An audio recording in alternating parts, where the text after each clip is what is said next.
Hi, it's Lydia Rodriguez with Healthy Mothers, Healthy Babies, a culinary instructor for the healthy cooking classes at Healthy Mothers.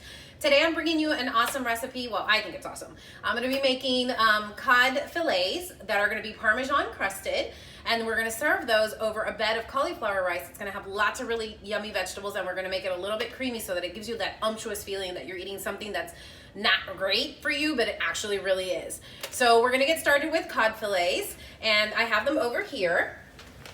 My cod fillets have been washed and cleaned and dried, okay? And I'm gonna bring them over to here where I have my station where I'm gonna be making the crust for them. So the crust is gonna be made out of almond flour and Parmesan cheese.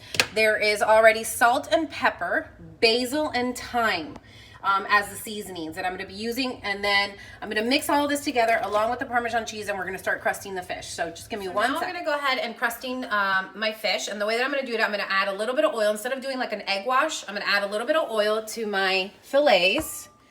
This is avocado oil. It's one of the healthy oils that we use for cooking, excuse me. And what I'm going to do is I'm going to rub the oil on both sides of the fillet.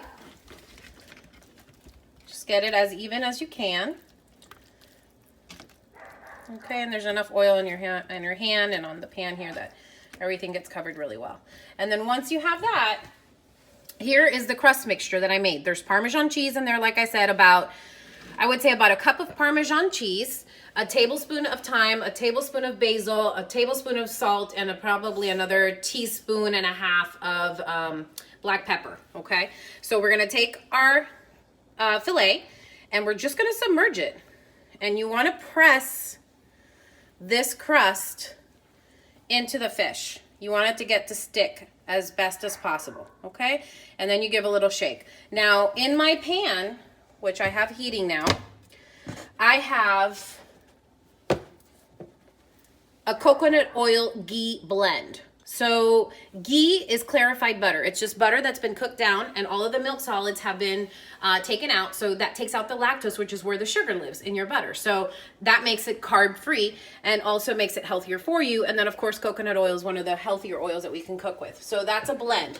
And what we're doing here is we're shallow frying. So there's about, I would say probably like a quarter cup of that in here. And there's a lot of fish that I'll be cooking. So I may even have to add more in a little bit, but like with any dish, you want to get a good crust on your fish, and so for that you need to make sure that your oil is nice and hot, that the pan is nice and hot.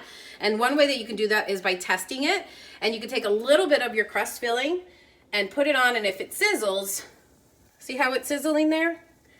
That tells you that your pan should be ready to receive your fish.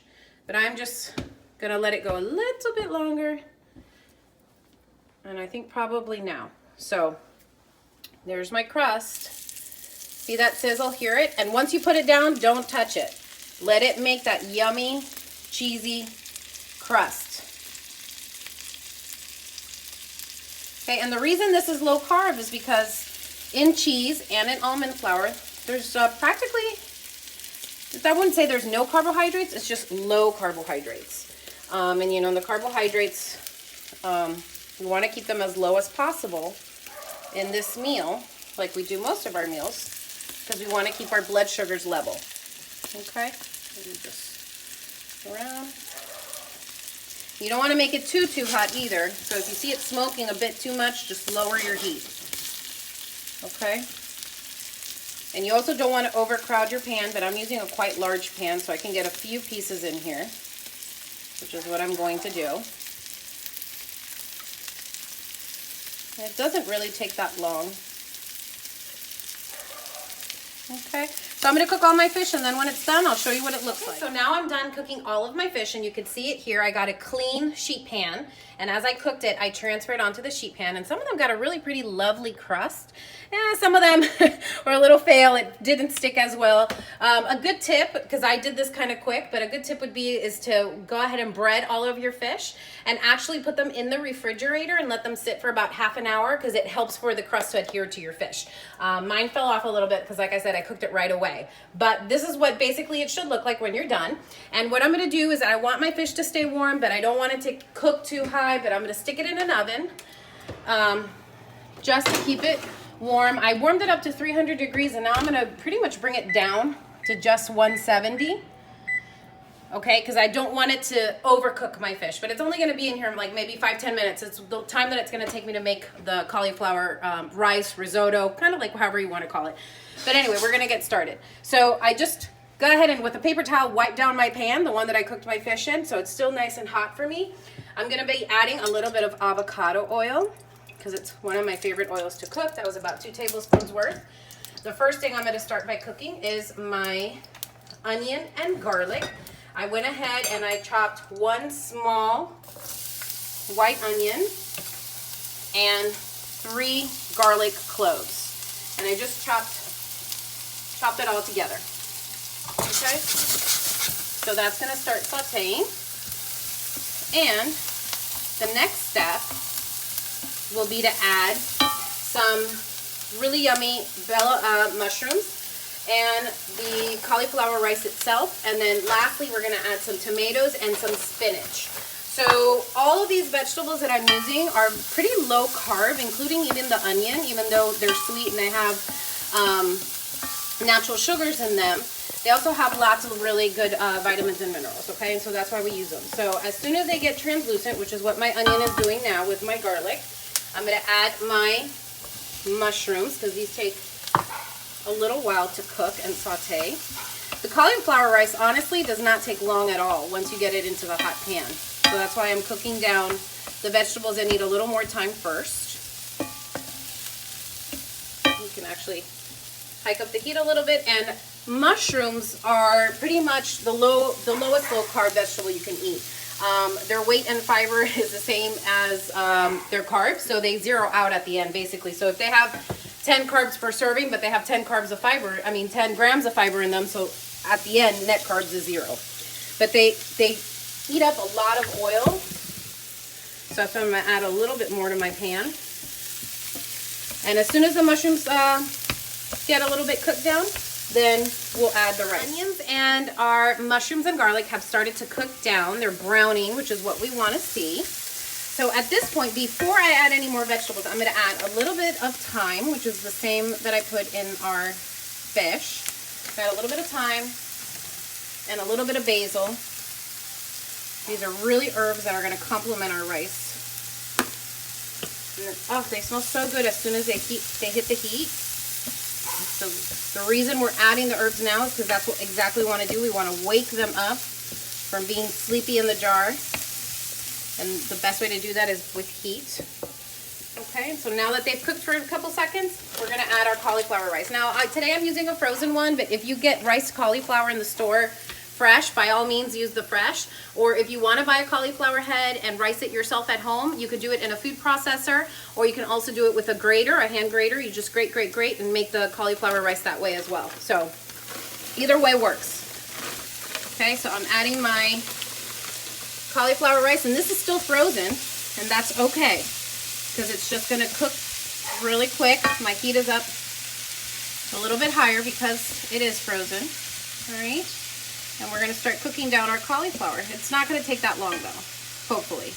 And the reason, if I haven't mentioned it, the reason that we're cooking this way and the reason we're adding lots of vegetables into our diet is because we want to prevent gestational diabetes, which is something that can happen in some pregnancies. And it's because, you know, the sugar levels get out of control basically during gestational diabetes. So to prevent that, you eat healthy. That's the best thing that you can do. And so filling your diet with a lot of vegetables and a lot of fruit and a lot of healthy proteins is the way to go. That doesn't mean you can't eat bread. It doesn't mean you can't eat other things. You just have to moderate how much of it you eat, okay? So we're gonna let this cook a little bit, and when it starts sizzling, we'll add the rest of our vegetables. Now we're getting to that point where the rice is starting to actually get some color. My cauliflower rice, see how it's brown and it looks delicious. I have not added any salt or pepper to this. So this is the stage where I'm gonna add it. Actually, let me add the tomatoes because they'll start releasing some moisture in here.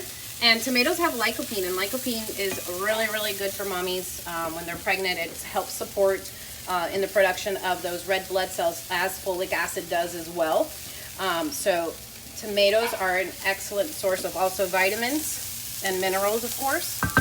So we're gonna let them start cooking down, and when I add the salt, they'll start releasing their juices a little bit more. And so I'm adding kosher salt, and this is going to be about, I don't know, I would say about close to a tablespoon, but not quite, okay? Because I sprinkled it very liberally, very softly, so not a lot went in there, okay? I want to make sure that I don't overdo it, but I love cracked black pepper, so I do add a lot of that.